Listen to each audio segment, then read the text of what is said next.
Friends, તમારું સ્વાગત છે મારા વિડીયોઝમાં। આજે આપણે બનાવીશું ચોખામાંથી પનીર।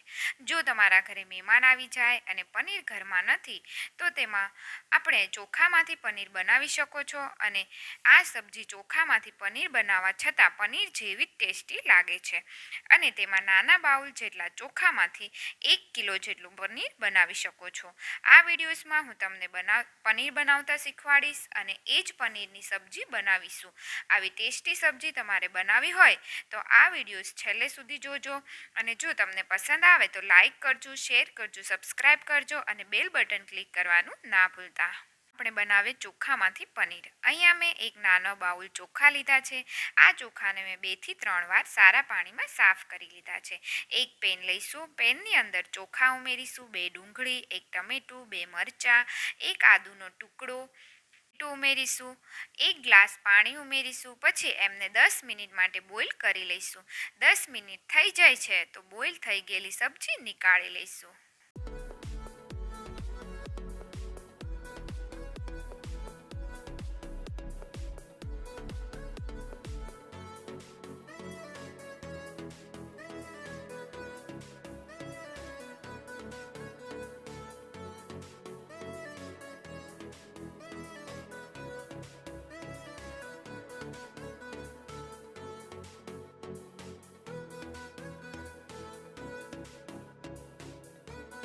જો સરસ રીતે બોઇલ થયા નથી તો એમને 5 મિનિટ બોઇલ થવા દઈશું। ત્યાં સુધીમાં બોઇલ કરેલી સબ્જીને મિક્સરની મદદથી ક્રશ કરી લઈશું।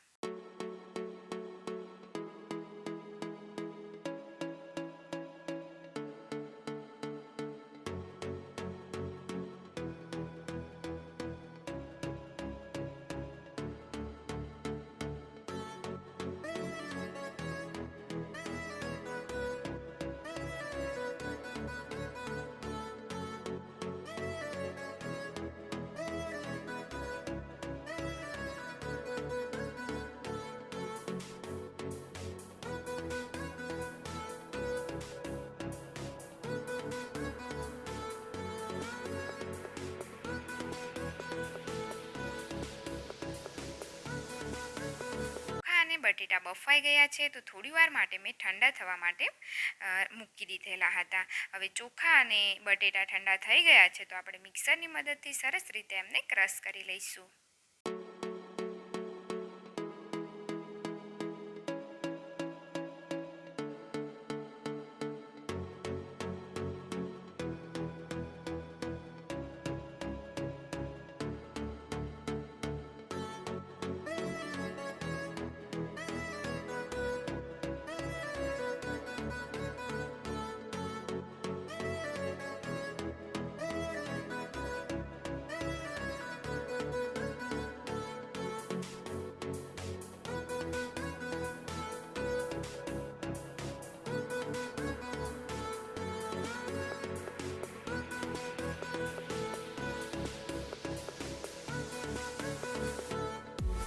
ચોખા અને બટેટાને ક્રશ કરી લઈએ, પણ એમની અંદર આપણે અડધો બાઉલ જેટલો મેંદાનો લોટ અને થોડું દૂધ ઉમેરીશું। અહીંયા મેંદાની લોટના જગ્યાએ તમે ફ્લોર લઈ શકો છો અને દૂધની જગ્યાએ તમે મિલ્ક પાવડર પણ લઈ શકો છો।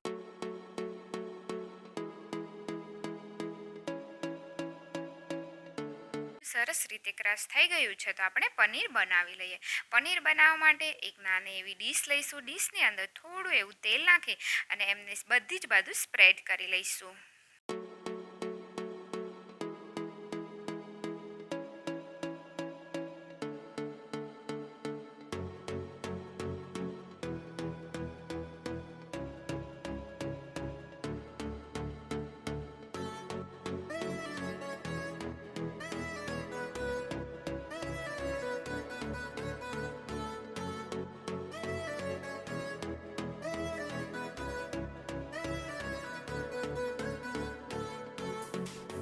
બનાવવા માટે તો હવે આપણે એક પેન લઈશું। પેનની અંદર 2 ગ્લાસ જેટલું પાણી રાખીશું અને એમની અંદર 1 બાઉલ ઊંધું રાખીશું અને એમના ઉપર ચોખા અને બટેટાનું જે મિક્સર છે એ એક ડીશમાં લઈ અને એમના ઉપર રાખી દઈશું અને એમને ઢાંકી અને 10 મિનિટ સુધી ધીમા ગેસ ઉપર પકાવવા દઈશું।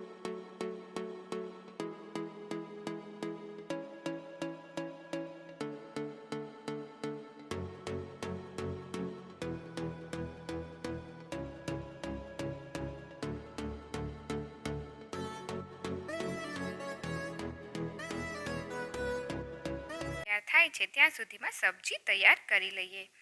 સબ્જી તૈયાર કરવા માટે એક પેન લઈશું. પેનની અંદર 2 પાવડા તેલ ઉમેરીશું. તેલને ગરમ થવા દઈશું.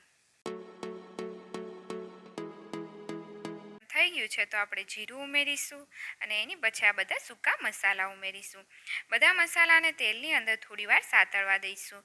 તેલની અંદર મસાલા સાતળી જાય એટલે આપણે જે પેસ્ટ તૈયાર કરી હતી એ ઉમેરી દઈશું. એમને આપણે 5 મિનિટ સુધી તેલની અંદર સાતળવા દઈશું.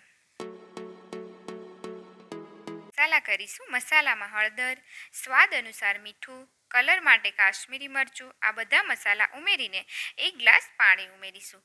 પછી એમને 5 મિનિટ માટે ચડવા દઈશું.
થઈ ગઈ છે. મસાલા બધા ચડી ગયા છે તો આપણે જે પનીર બનાવ્યું હતું એ ઉમેરી દઈશું અને પનીર ઉમેરાઈ જાય પછી 2 મિનિટ માટે એમને ચડવા દઈશું ધીમા ગેસ પર.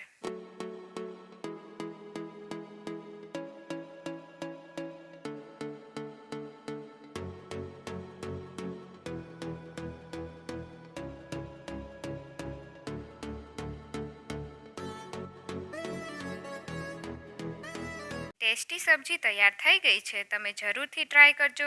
તમને ખબર જ નહીં પડે કે રિયલ પનીરની બનાવી છે કે ચોખામાંથી પનીરની બનાવી છે અને તૈયાર કરી છે. જો તમને આ સબ્જી પસંદ આવી હોય તો લાઈક કરજો, શેર કરજો, સબસ્ક્રાઈબ કરજો. Thank you.